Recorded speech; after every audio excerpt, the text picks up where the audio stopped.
আসসালামু আলাইকুম এভরিওয়ান, কেমন আছেন সবাই? আশা করি সবাই ভালো আছেন। আমরাও ভালো আছি আল্লাহর রহমতে এবং আপনাদের দোয়ায়। ঈদের পরে বাবার বাড়ি যাচ্ছি। তো এখন আমি রাস্তাতে, এটা আমাদের নরিনা দক্ষিণ পাড়ার রাস্তা বলে। রাস্তাটা অনেক সুন্দর।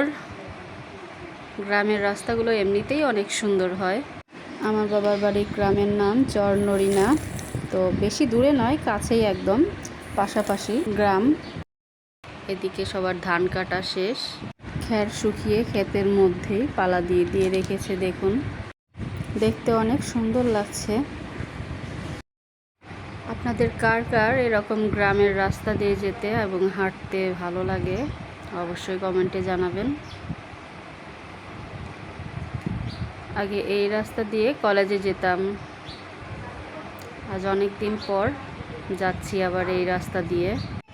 অনেক সুন্দর রাস্তা, দুপাশে গাছ, শুধু সবুজেই ভরা গ্রামের রাস্তাগুলো দেখতে অনেক ভাল লাগে।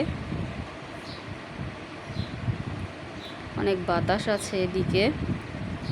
আজকে যদিও বা অনেক গরম, আকাশে মেঘ আছে, মেঘলা আকাশ।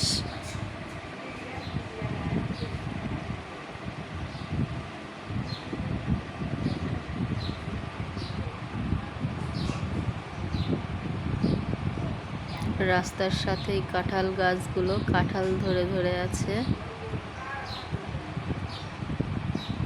মাশাআল্লাহ, অনেক সুন্দর।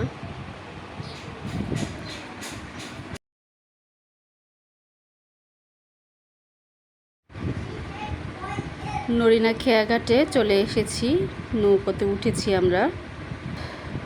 ওই যে পাড়টা দেখা যায়, আমরা ওই পাড়ে যাব, ওই পাড়ে যেয়ে নামবো। আমরা শ্যালোতে উঠে পড়েছি এবং নদীর মাঝামাঝি চলে এসেছি। এখনও নদীতে তেমন পানি আসেনি, আশা ধরেছে আর কি। বেশ অনেক পানি হয় এদিকে। আগে যখন পানি হতো, বর্ষা হতো, তখন ওই যে পাড়গুলো দেখছেন সব ডুবে যেত। চারিদিকে শুধু পানি আর পানি হতো, শুধু বাড়িগুলো দেখা যেত। যেদিকে তাকাবেন শুধু পানি আর পানি। আপনাদের কেমন লাগে এরকম নদী এবং নৌকোতে ঘুরতে কেমন লাগে? আমার তো অনেক ভালো লাগে। এটা করতোয়া নদী, আমাদের বাড়ির সাথেই একদম। আমরা প্রায় চলে এসেছি, এবারে নৌকা থেকে নামবো। তো আজকের ভিডিওটি এই পর্যন্তই।